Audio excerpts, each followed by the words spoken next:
Hey everybody, and welcome back.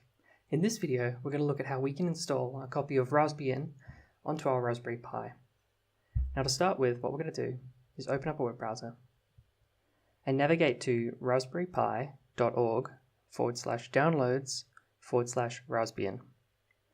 From this page, we're going to select which version of Rasbian we want to install, or download in this case. I'm going to download the full version of Rasbian and not the light version. The reason for this is that later on we're going to be using Node-RED as a form of flow and data control service, and also use it for dashboarding, and that comes preloaded on Raspberry in full. So I'm going to download that zip now. Now I've already prepared a version of this downloaded, so what I'm going to do is, in my downloads folder, as you can see here, I'm just going to remove that old one, we have our Rasbian sketch.zip. Now what we're going to do is we're going to load this onto our microSD card. Now in order to do that, we're going to grab our microSD card, put it into our computer.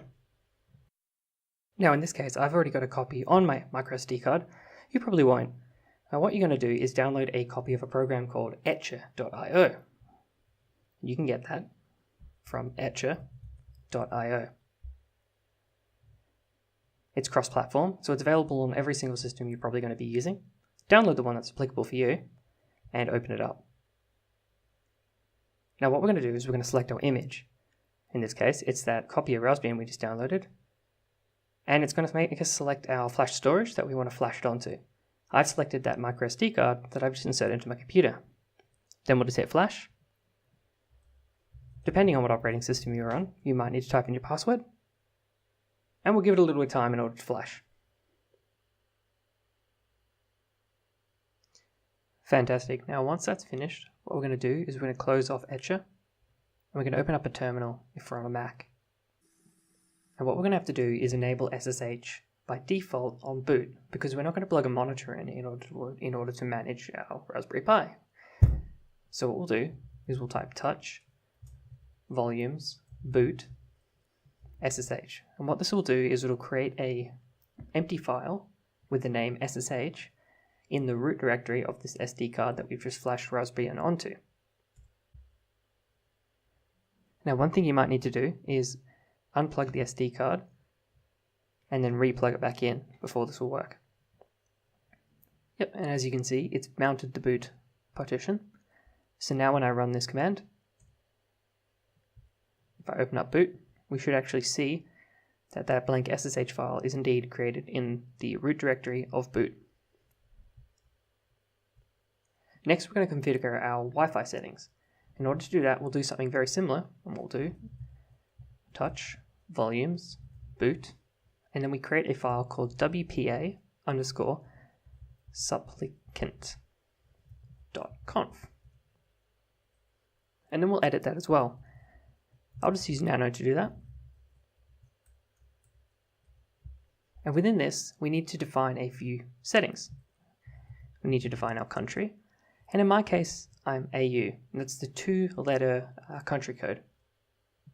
Then we have to define our control interface, which is just equal to dir var run wpa supplicant group netdev update config equal 1, and now we define our actual network,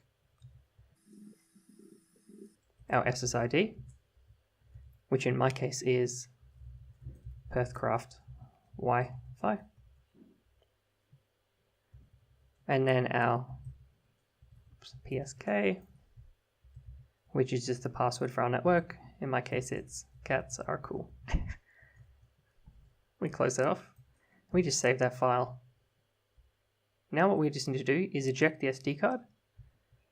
Because I'm on a Mac, I'll just click this button here. And now I should be good to boot my Raspberry Pi. So what I'll do is I'll unplug the SD card. And I'll just insert it into the back slot here. Then what I'll do is I'll grab my USB cable Now, one thing you do need to note is in order to power different versions of the Raspberry Pi, they require different voltage and amperage requirements. So for the version of the Raspberry Pi I'm using, which is the Raspberry Pi 3B+, it requires 5 volts at about 2.2 amps. My computer can supply that, but a lot of computers won't, so you might need a wall wart that you plug in order to power it. So what I'll do is we'll plug that in, and I'll put it off to the side. And we'll give it a little bit to boot. It can take up to about 90 seconds. Now, in order to connect to it from a Mac, what we'll do is we'll open up our terminal again, and we'll type SSH keygen r raspberry pi.local, and what it will do is it will remove any entries for raspberry pi.local from our known hosts file within our SSH directory. And then we will just SSH pi at raspberry pi.local. And we should be prompted with, would we like to save this fingerprint? And I'm going to go yes. And then the default password is just raspberry. And we should now be connected to our Raspberry Pi. Great. Now in the next video, we're going to go through installing updates and getting our Pi secure by adding in our own password and also giving it information about our locale and time zones. So I'll see you there.